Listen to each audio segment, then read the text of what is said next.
નમસ્કાર. 20મી મે એટલે કે વિશ્વ મધમાખી દિવસ. વિશ્વમાં જો મધમાખી પ્રત્યે દુર્લક્ષ સેવવામાં આવશે ને તો ભવિષ્યમાં અનાજના ઉત્પાદનમાં ઘટાડો સર્જાય અને પૃથ્વી પરથી વનસ્પતિ ધીમે ધીમે લુપ્ત થતી જાય. આ પરિસ્થિતિને અટકાવવા યુનાઇટેડ નેશન એટલે કે UN દ્વારા દર વર્ષે 20મી મેના રોજ વિશ્વ મધમાખી દિવસ તરીકે ઉજવણી કરવામાં આવે છે. ઉજવણી દ્વારા મધમાખીને સંરક્ષણ આપી કુદરતી રીતે વિકાસ પામતી વનસ્પતિ અને પ્રાણીઓને સુરક્ષિત બનાવી તેનો વિકાસ ચાલુ રાખી જૈવ વિવિધતાને સાચવવાના પડકારનો સામનો કરવાનો છે. વિશ્વ મધમાખી દિવસ 2025ની થીમ કુદરત દ્વારા પ્રેરિત મધમાખી આપણા બધાને પોષણ આપે છે એવો છે.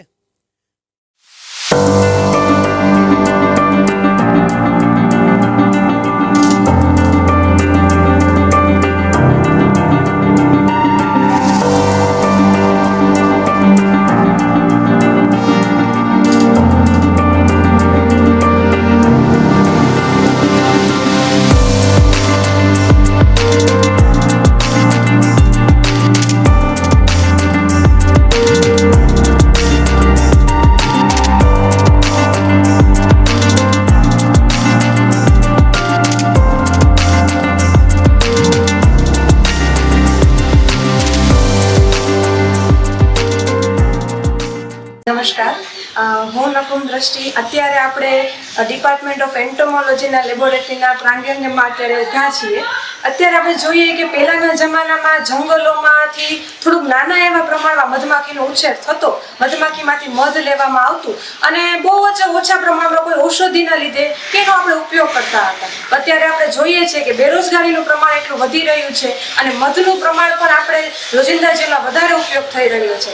તો આપણે અત્યારે આ એન્ટોમોલોજી ડિપાર્ટમેન્ટ દ્વારા ફાર્મરને એ પોતાના ખેતરમાં કઈ રીતે એનો ઉછેર કરવું, એના આવકમાં કઈ રીતના વધારે કરવું એ માટે અહીં ટ્રેનિંગ આપવામાં આવે છે, એને માર્ગદર્શન પૂરું પાડવામાં આવે છે. અને હું અત્યારે એક 8મા સેમેસ્ટરની વિદ્યાર્થી છું. અત્યારે મને પણ ELP પ્રોગ્રામ દરમિયાન અહીં કઈ રીતના ઇન્ફોર્મેશન અને અહીં એપીકલ્ચરમાં પણ મને કાર્ય પૂરું પાડવામાં આવે છે. આપણે વાત કરીએ તો કે ખર્ચાની વાત કરીએ, અંદાજિત આપણે 10 પેટીનો માની લ્યો કે આપણે એપીકલ્ચરનો મધમાખીનો ઉછેર કરીએ તો 5000 જેટલો આપણને ખર્ચો આવે છે. એમાંથી આપણે 400 કિલો જેટલી તો આપણે મધનું ઉત્પાદન કરી શકીએ છીએ. તો અંદાજિત આપણે 1,60,000 જેટલું આવક મેળવી શકીએ છીએ. એટલે ઓલ ઓવર નફો આપણે 1,10,000 જેટલો આપણે મળી શકીએ છીએ. ફાર્મમાં એવું નથી કે વધારે જમીનવાળા જે ફાર્મર હોય એ જ આનું ઉત્પાદન કરી શકે. ના, સ્મોલ એરિયાવાળા ફાર્મર હોય એ પણ આનું ઉત્પાદન કરી શકે છે. એટલે એવું નથી કે પર્ટિક્યુલર ક્રાઇટેરિયા હોવો જોઈએ, પર્ટિક્યુલર એની જગ્યા હોવી જોઈએ. નહીં, કોઈ પણ નાનો ખેડૂત છે એ પણ આનો ઉછેર કરી શકતો હોઈએ છે. નમસ્કાર, હું યુવરાજ મોરી જુનાગઢ કૃષિ યુનિવર્સિટીમાં અભ્યાસ કરું.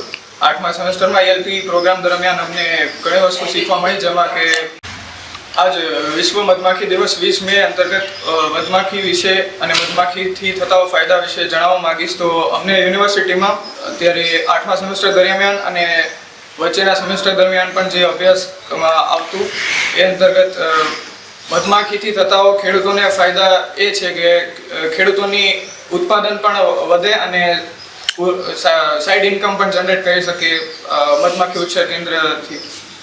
અમને મળેલી તાલીમ હેઠળ અમને શીખવા મળ્યું છે મધમાખીમાં આવતા તમામ રોગ અને તેમાં જે આવતા કીટક છે જેનું વ્યવસ્થાપન કઈ રીતના કરવું અને એ માર્ગદર્શન અમે ખેડૂત સુધી પહોંચાડી. અને મધમાખીના કાળજી અમને એ પણ જાણવા મળ્યું કે મધમાખીમાં કયા કયા થતા રોગો છે, કે કયા કીટક અને એનું મેનેજમેન્ટ કરવું કઈ રીતના, એ બધી જણાવવામાં